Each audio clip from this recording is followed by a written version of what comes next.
इस वक्त चांद पर अपने मिशन को अंजाम दे रहा है, लगातार चांद की सतह को स्कैन कर रहा है। लेकिन अगले 14 दिनों तक ये क्या क्या करने वाला है, चांद के रहस्यों से पर्दा उठाने के लिए प्रज्ञान कितना बड़ा रोल प्ले करने वाला है, इस स्पेशल रिपोर्ट में देखिए।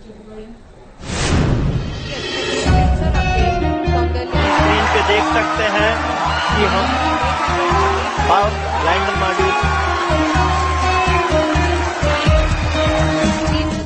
कुछ इस तरह चंद्रयान 3 का प्रज्ञान रोवर विक्रम लैंडर से बाहर निकला और चांद की धरती पर अपने मिशन पर निकल गया।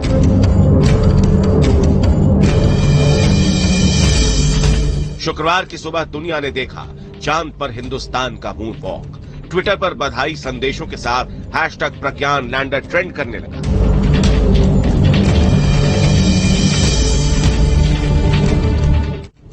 प्रज्ञान रोवर का चांद पर उतरना भारत के मून मिशन का अगला हिस्सा ही है। अभी तक मिशन चंद्रयान 3 का हर स्टेज सफल रहा है। टेक ऑफ, फिर चांद की कक्षा में एंट्री और सबसे अहम लैंडिंग, जहां आखिरी के चंद मिनट यानी टेरर ऑफ 17 मिनट्स को पार कर चंद्रयान का विक्रम लैंडर चांद के साउथ पोल पर स्थापित हो गया। लेकिन असल मून मिशन की शुरुआत तो इसके बाद हुई। लैंडिंग के 4 घंटे बाद प्रज्ञान रोवर को चांद पर उतारा गया। अब सवाल उठता है कि प्रज्ञान चांद पर करेगा क्या, इसका मिशन क्या है। तो इसे समझने से पहले आपको दिखाते हैं कि आखिर ये रोवर है क्या और इसकी बनावट कैसी है।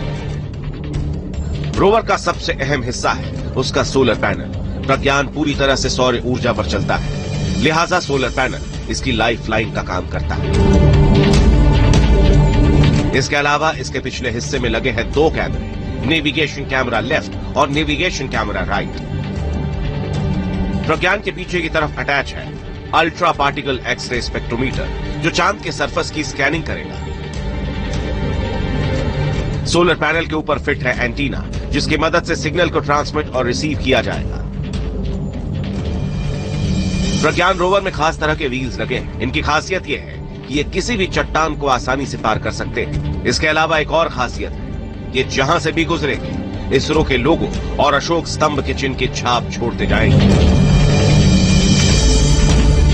अब आपको समझाते हैं कि आखिर प्रज्ञान रोवर चांद के किन इलाकों में जाएगा और ये काम कैसे करेगा।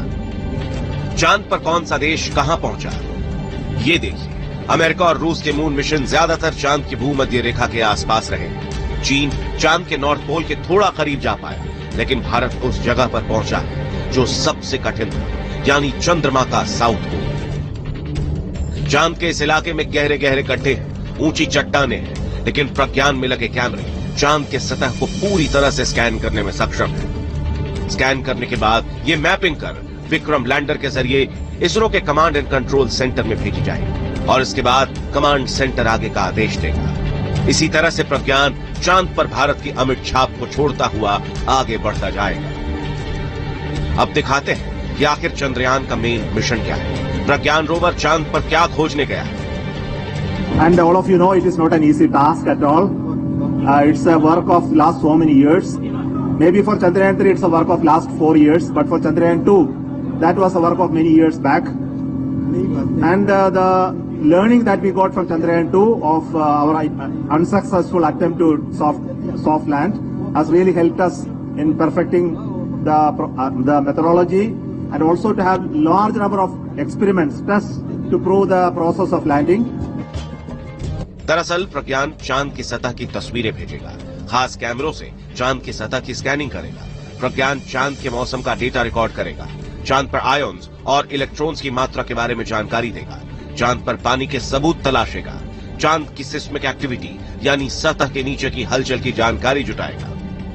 इतना ही नहीं, सबसे खास बात तो यह है कि पूरी दुनिया प्रज्ञान रोवर की आंखों से पहली बार चांद के दक्षिणी ध्रुव के इलाके को पास से देखेगी। प्रज्ञान 1 लूनर डे तक चांद पर रहेगा। चांद पर 1 दिन यानी धरती पर 14 दिन। चूंकि चांद पर 14 दिन उजाले के बाद यानी अगले लूनर डे रात रहती है, तो इस दौरान सोलर पावर से चलने वाला प्रज्ञान काम नहीं कर पाएगा।